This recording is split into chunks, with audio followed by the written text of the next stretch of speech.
شبين بكا ايش ترى فايدة كوش بيننا بكاش كفلك عبرنا عن ده ችግር የለውም ግን በቃ እዚህ አንድ ክፍል ውስጥ መኖር ትችላለሽ ግን እኔ እኮ መኖሪያ ቤት አልጠፋብኝም ይገባል መሰለኝም አንተ ወላሂ ከሰባት ወላሂ ሩት ከሰባት ሄዱ ተቆና አርሲት በጣም ተናደደንፍ እውነት በጣም ተናደደንፍ ባየ ተቆ አሬዶ ሄጀቹ ማም ጀናኒ አኮ ቤታኒ ሩታን ድራ ነማ ጋሪ ቱርቴ ጀቹ ገሩ ከሰባት ካባጀ ጋሼ ዱማለ ከኑ ዲዴ ጀቹ ሩታ ማል ከሰባት ዱጋረቢ ሙጫን ኩነ ጅልጌን ፈቴ ሲቀደቻ ጅራ ማል ቀበዮ ዲፈ መጎቴፍ ዱቢ ሶባቲ ዋን ሆሎላቲ ዋን ዱጋንታኔፍ ነሞኒ ሲንጂባን ነሞኒ ሲንትናፋኒ ዋን ኦሎላ ኢስንረቱ ኦዴሰኒ ዋን ሶባ ሲንቶ ኦዴሰኒ አቲ ነማ ዳይመ ገራዳ ቀቡ አቲ ሻባበ ሚቲ sichi ati nama haadha mucaa ta'uuf deemaa jiru mucaa kana abbaa manaa keeti maal ta'a yoo dhiifama gooteef maal ta'a yoo taraaramte dhiifama gooteef dhiifama rabbi jaallata maal ta'a yoo taraaramte maaf qorta eshi gaasheen umaayyuu moofan ulfinan laattu yorti gaasheen akkasittiin hojii isaa dhiisee waan hundumaayyuu dhiisee jechuu yeroo hundumaa yortiise walloltan isinii hojii rakkatu maatii qe'ee dhiisee dhufee jechuudha xiqqoo ishee sitti dhaga'amu. ani kana dura ruuta baay'een jaaladha baay'ee tokko jaaladha isheen oromoo taateef miti wala akkasumatti jaaladha isheen akka isheen oromoo taate yoo ani dhiyeenya bareechuudha argee armeen ishee gabbaatee miidiyaa obboleettii ishee irratti dubbatte haati ruutaadha baree jechuu akkuma isheen oromoo taate anduroomoo otoo isheen oromoo hin ta'in iyyuu viidiyoo ishee waraabaa ture sabboontuu irratti hin beektu sabboontuun isheedhaan guddatte jechuudha viidiyoo ishee waraabaa ture isheerraallee dubbachaa ture jechuudha afaan amaariffaatiin gadhiisaa ture hin argitu. Saneef har'a jechuu qaatarraa hojjedhee jubettani viidiyoo na arsite irraa dubbachuu dhufe dhugaa rabbii na arsite maaliif jennaani bakka nama guddaadha yoo ulfina laattu keessa baate bakka keessa baate baay'ee eessaan keessa taate mucaalee abbaa dhiirri amma sitti babbareedee dhiirri si shooshidha kun dhiirri si jaallatu kun sirraa faayidaa argachuuf bara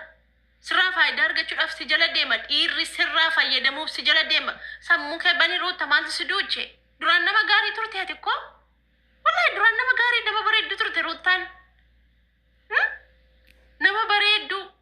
nama qaalii turte jechuudha garuu amma keessa baatee bakka dhugaa rabbi kabajallee ofirraa fuutee jechuudha kabajallee nama guddaa dhawwattee jechuudha akkatti jinni jilgeenfatee kadhatu argitanii dhugaa rabbi otoo gaasheen kadhatan yoo tunni si duukaan immoo deemaa uffata kee fudhachuu bakka uffata fudhachuu deemtu si duukaa deema otoo gaasheen jedhuuni diddee jechuu isheen gaasheen beektanii dhiisaa nama guddaatti waan akkasii haasa'uun iyyuu saalfiidhaate maal. Gaasheen maal olaale viidiyoo keessan jala oola viidiyoo keessan daawwachaa oola gaashee isin hin beektan hin beeka waan hundumaayyuu jechuudha gaasheen situ hin beeku malee maalat viidiyoo waan hin taaneen namni yoo piraankisi godhe namni si goomse akka bultii kee diigu yoo barbaade ati maa goyoomte bultii kee diidda maal jedhee namni sobaa jedhee nabirshiin namni sobaa gargar nu baasuu barbaadeeti olola kana hundaa kana oofanii jedhee gaasheenis jechuudha mucaan koo daa'imadha ijoolleedha ofiifuu rifeensuma isaayyuu sirreeffachuun beeku reefu ola deemaadha kan mucaa godhachuu miti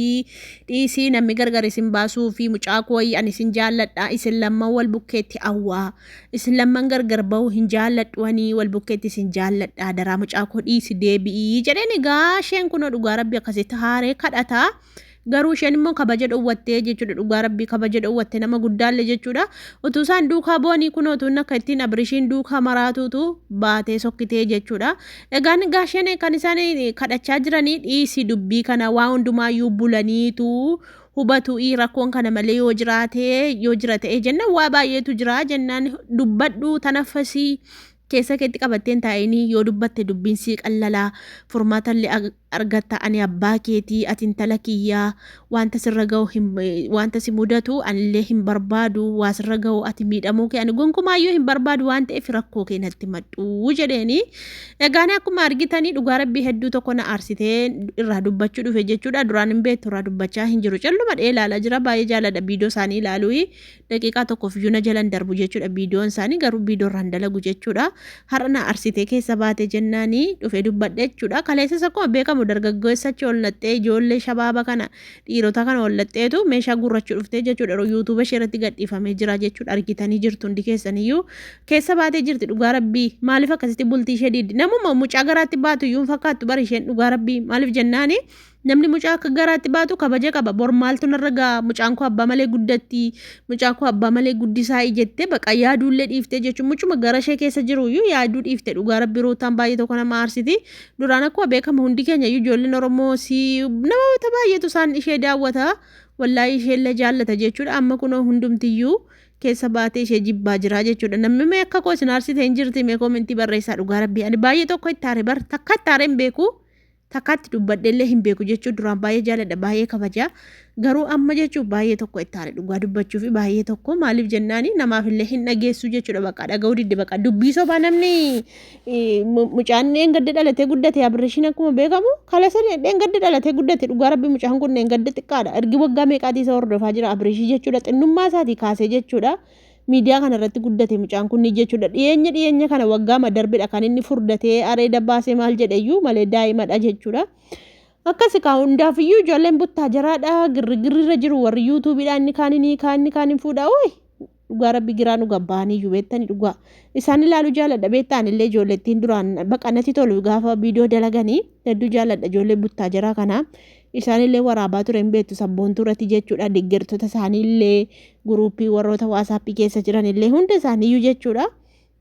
Wal beennaan beekuu jechuudha. Kanaafuu jennaanii an akka kiyyatti dhugaa rabbii rootaanatu dhiiste baqa namni baqa jiraachuu namaan barbaadu namni walii wajjin jiraachuu yookaan immoo namni gaa'ela fi baqa bareedaa gaafa wajjin jiraatu namni naafadhaas kana jechuu danda'a waan ta'eef mucayyoo irratti kan dubbiin ka'e hin beeku akkuma beektanii. Dhugaa rabbii maal seera qabeessaa wal fudhanii maaliif rootaan akka qalliitti minaamin akkasitti Abreeshii ishee ilaalte ani hin beeku dhugaa rabbii hundaaf iyyuu rabba laaffisuuf malee ani waan hin jedhu tokkollee hin qabu hedduu tokko aarimmatan zurna jedhu dhugaa rabbiin isin hin jedha bari yerootti akkasitti jilgeenfatee dhiifama gaafatu ofitti qabdiin see bara ofitti hin qabne miseen achi ofirraa qabde ciraa haadha see achi ofirraa qabdeen isin hin jedhu dhugaa rabbii gaafa ofitti qabee intinii ta'ee kadhatu kana waa hundumaayyuu nanas takakkalaa ati mana kanatti galii ati kifilii kanatti galii kifilii tokkotti galii ani sitti bu'uu beetasaba keetti firadhuuti as jiraadhu jennaan maqrub gootee galagalchiteetu ani waan inni kaffaladhu dhabee siin jedhee mana kiraayii ani waan inni keessa jiraadhu siin dhabee mana kiraayii waan inni kaffaladhu dhabee birriin dhabee maallaqan dhabee ettani achi gadi sannee mucaan afaan nagaattaa ta'u isheen dubbitti galagalchite jechuudha. Kana gamaa jettu ganama naarsu dhugaa rabbii inni mana kiraayii kaffalachuu dhabdee siin jenne maa yuutuubii irra hojjetatti maa mana biyuu gurguddaa laalamti maa mana kiraayii kaffalattu dhabdi miti isheen hundaa olitti jiraatti garuu immoo jechuudha. Mucaan bakka asi dhabee jiraachuu hin danda'u sitti hin dubbadhu wal biran bullu kifilii qobaatti sii kenna ati kifilii kana keessa jiraadhu ani kifilii biraa keessa jiraadha ati kifilii biraa keessa jiraadhu walitti hin darbinu rakkoo hin qabu waliin ani mana kiraayii fudhachuu wallaale minaamin jetteetti deebiste dhugaa rabbii gaasheen calluma ani ilaalan ka argitan miti bakka sanatti jechuudha. Hundi keessanii warri viidiyoo sana hordoftanii warri ishee hordoftanii baay'inaan illee kuuwwanii hin hordofan yuutuuba gosa tokko irratti hordoftu malee jechuudha. Ijoolleen Oromoo har'a guddeessa ijoollee Oromooti kan daawwatu garuu yuutuuba isa tokko irra jirtu ammaa fi asirratti gadhiisee jira. Hundaafuu jechuudha ammaan asirratti isinii dalaga roottaaf Abreeshii jechuudha. Ani roottaa baay'ee jaalladha ture garuu amma baay'ee na aarsite dhugaa rabbii isheen Oromoo taateef miti bar dhugaa akkasumatti jaalladha duraan yoo akka isheen Oromoo taate hin beeku barre yeroo al tokko yuutuuba miliyoonii irratti fidee gadhiise haadha ishee argitaniitu miti yuutuuba miliyoonii irra ijoolleen kuuwwan dhuguma Oromoodha jechaa turtanii haati ishee Oromoodha yuutuuba miliyoonii irratti waraabee fidee gadhiisee jira. Yuutuuba meelaati obboleetti ruuttaa irrattitu haati akka isheen Oromoo taate dubbatte an Oromoof miti dhugaa akkasumatti natti tolti turteen ruuttaan hin beektu miti akkasumatti jaalladha ture bakka amala qabdii namatti tolti bakka viidiyoo gaafa hojjettu hin bareechiti. Viidiyoo keessa gaafa jirtu bakka wallaahi hin bareechiti. Kanaaf jaalladhe ture dhugaa rabbii amma garuman itti qabu wallaale mucayyoo dhagaa taate achi qabna waan tokko dubbattu dhugaa rabbii kunoo mataa dhagaa taate mucaallee mataa nyaatte hundaafuu du'aa godhaa ka maal goonaa miti waan jiru simbiraan geenyaa akkasii nagaan turaa warroonni roottaafa duraanii deeggartanii jaallattanii ammallee akkuma itti fufetta haa ta'u anillee isin deebi'ee jira yeroo tokko viidiyoo irraa dalagaa. Rutiin boqonnaa argadhu kana nan dalaga wallahi hedduu tokko ilaaluu jaalladha garuu viidiyoo irraa dalagaan jiru amma si'ana akkasii amma deebinee dhufnee jirra Oromoo kiyya qaalii baay'ee nagaan turaa.